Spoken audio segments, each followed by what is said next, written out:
Peredaran narkoba masih marak terjadi di Indonesia. Bahkan narkoba sudah menyerang berbagai kalangan termasuk dunia selebriti. Ya, lalu seperti apa langkah pihak kepolisian dalam mencegah semakin maraknya peredaran narkoba? Telah ada rekan Priscila Puspa langsung dari Polda Metro Jaya, Jakarta Selatan. Silakan Prisil dengan laporannya.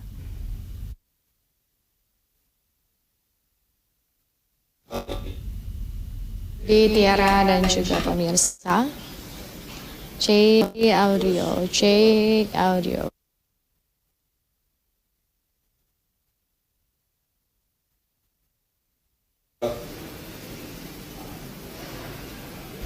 Ya, kami masih menunggu untuk bisa tersambung dengan rekan Priscila Puspa, begitu ya, Wahyudi, yang berada di Polda Metro Jaya, begitu. Ya.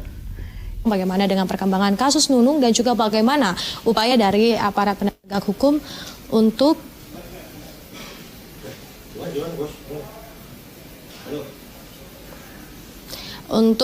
melakukan pencegahan dan juga penanggulangan narkoba. Selamat malam Abang Jen.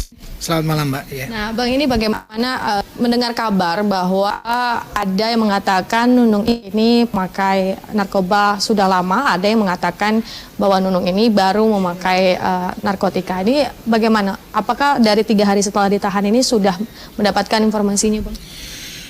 Terima kasih Mbak. Jadi fakta yang sudah kita ungkap dalam berita acara pemeriksaan bahwa pemakaian tersangka NN hasil interogasi dan dituang dalam berita acara pemeriksaan, dia menggunakan awalnya sekitar 20 tahun yang lalu. Rutin memang betul setiap hari libur Sabtu Minggu, tetapi sempat berhenti. Dan sempat di awal Maret 2019 itu kembali lagi secara rutin setiap hari sampai dengan ketangkapnya kemarin. Itu yang sementara yang kita tuangkan dalam berita acara pemeriksaan. Nah Bang, ini kan Nunung bukan artis pertama begitu, ini malah Nunung menambah daftar panjang artis yang terjerat kasus narkoba. Nah ini sebenarnya apa sih alasan atau faktor utama para artis atau yang sudah menjadi tersangka kasus narkoba ini menggunakan barang haram tersebut? Apakah emang tuntutan pekerjaan atau seperti apa Bang?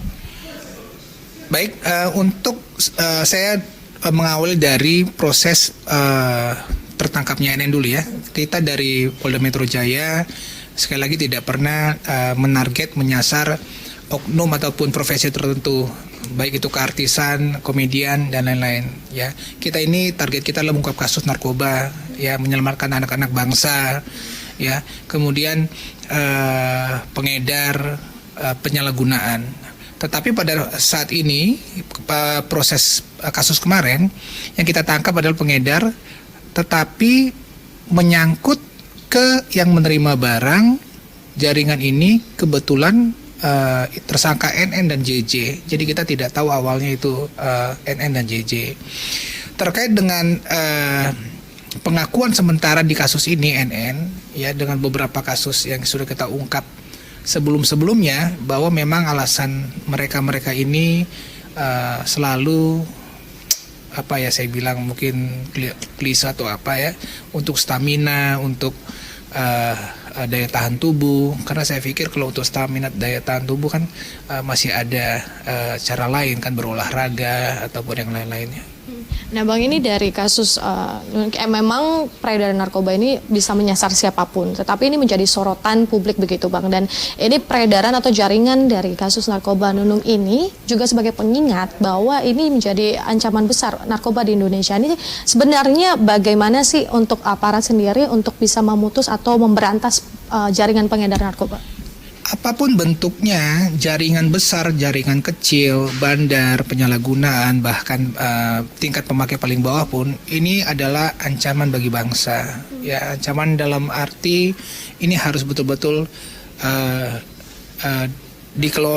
dilaksanakan penyelesaiannya. Kami memang dalam hal ini tidak hanya represif, tidak hanya penegakan hukum. Kita juga melaksanakan yang namanya preemptif, melaksanakan yang namanya preventif. Preemptif yang ada kita lakukan penyuluhan dari tingkat dini, ya, tingkat dini umur-umur tertentu ya produktif umur, tingkat sekolah kita laksanakan penyuluhan. Untuk preventif pencegahan juga kita sampaikan, kita laksanakan sampai dengan ke tingkat represif penegakan hukum seperti itu.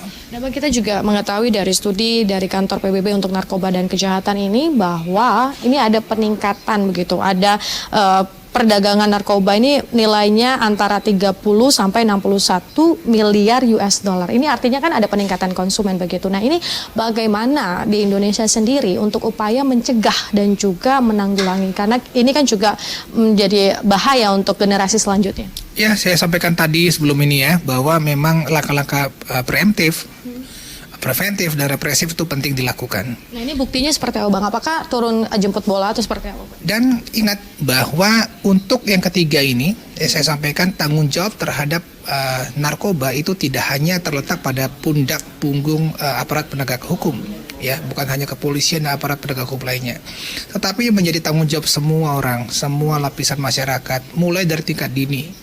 Ya, mungkin itu lingkungan sekitarnya, orang tuanya, kakak abangnya, adiknya bahkan. Lingkungan sekolahnya juga harus bertanggung jawab untuk melaksanakan preemptif yang ada. Mungkin lingkungan yang lebih luarnya lagi, itu semua bertanggung jawab. Sampai dengan aparat penegakan hukum. Jadi ini tidak bisa dilepaskan, tanggung jawab ini hanya kepada sektoral saja.